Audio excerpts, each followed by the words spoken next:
Good morning, good afternoon, good evening, YouTube. Today is day number 14. Before we begin, I'll start us off in prayer. Father, oftentimes we'll be willing to study your word in private, but when it comes to speaking it in front of others, we fall short. We're not willing to speak the truth or to stand up for your holy name when we're questioned by others. And I just ask that you give us the courage and give us the bravery to profess your name openly, so that we might not deny you when we're questioned. And I just ask this in the name of Jesus Christ. Amen. All right, day number 14.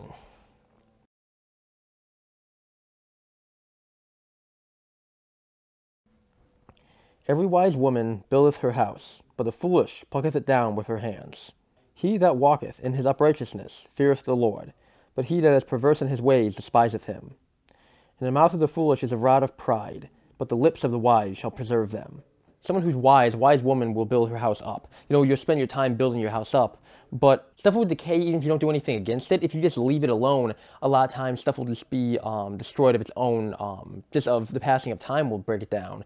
And being foolish and being slothful will cause your home to fall apart. You have to be wise, and you have to constantly be willing to put effort into stuff for it to get anywhere.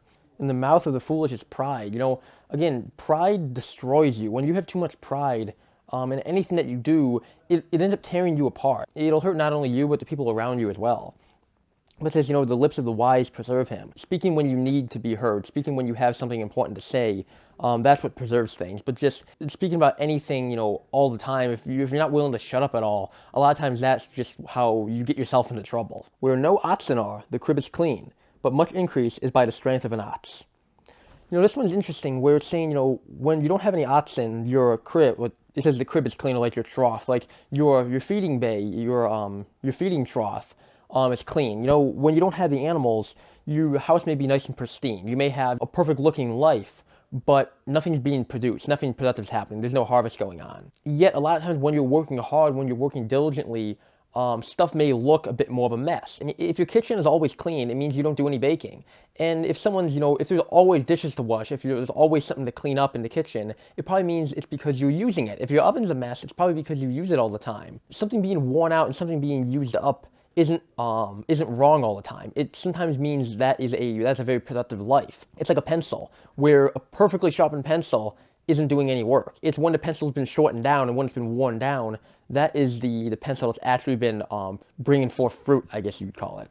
A faithful witness will not lie, but a false witness will utter lies. A scorner seeketh wisdom, and findeth it not.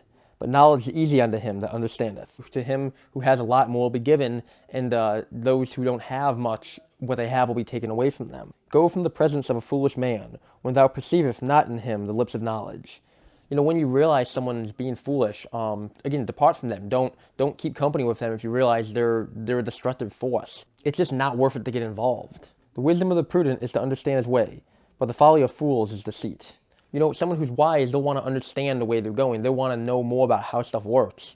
But to the fool, it's just get it done at any cost. Get it done through deceit, get it done through manipulation. Just get it done. They don't really care the how. But being wise is understanding the why of something. Fools make a mock at sin, but among the righteous there is favor. Fools will oftentimes mock things that you might call sin. They'll say, pornography isn't destructive to your life. Or, telling a little white lie isn't too bad. Or what you stole was just really small. It wasn't too big of a deal. It's not, it's not wrong. You're making too big of a deal of it. But that's the stuff that will end up leading to your absolute destruction when you're not willing to take sin seriously.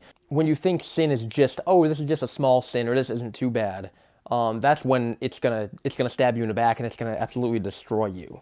The heart knoweth his own bitterness, and the stranger doth not intermeddle with his joy. The house of the wicked shall be overthrown, but the tabernacle of the upright shall flourish. Again, wickedness will be destroyed.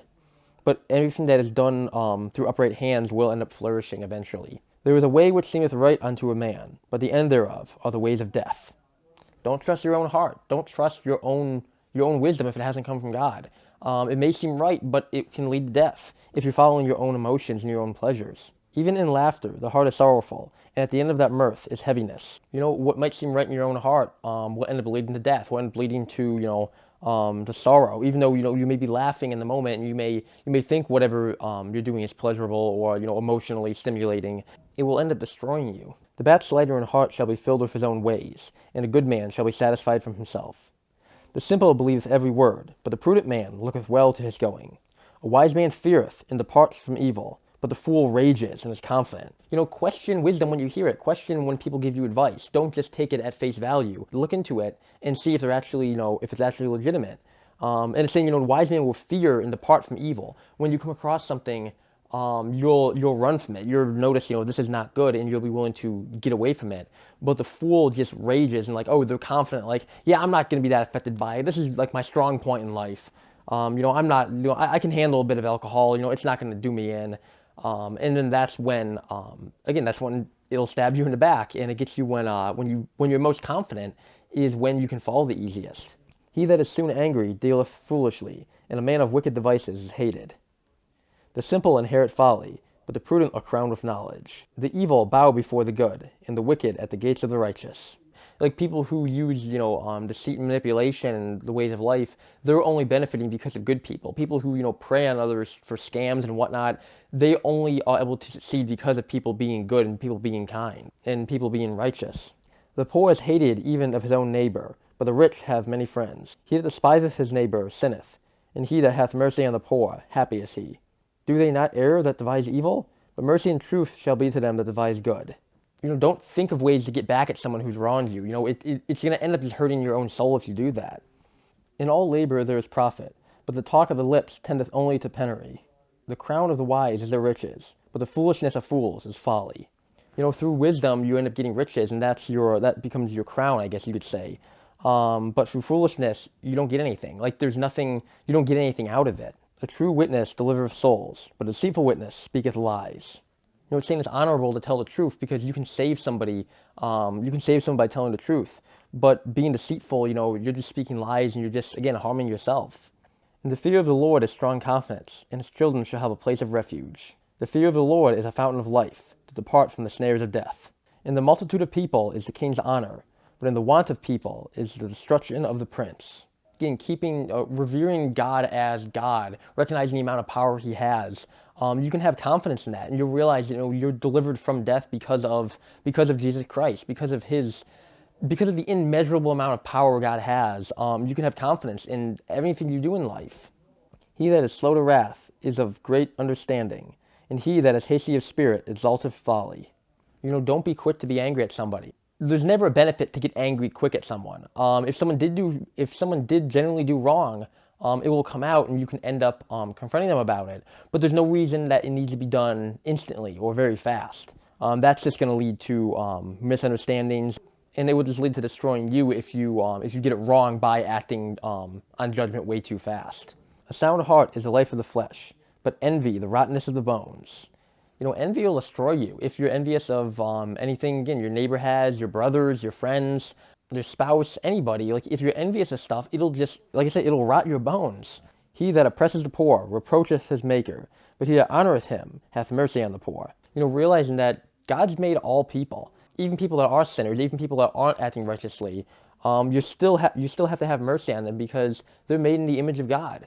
And when you see the image of God lying on the ground in the rain, if you don't feel any compassion towards him or her, it shows you more about your own soul and your own respect for God than anything else.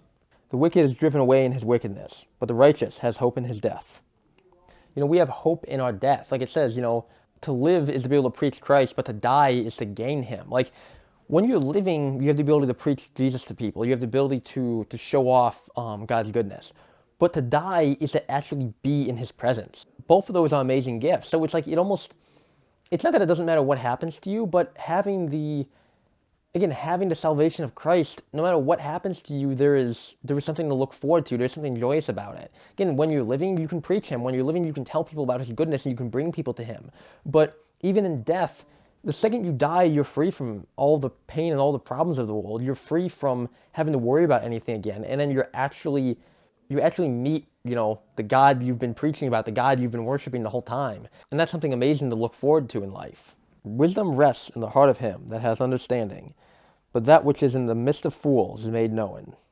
Sometimes wise people could be overlooked because it's just they're content in their own heart. They're not loud and boisterous, but you can a lot of times spot the foolish person in the crowd.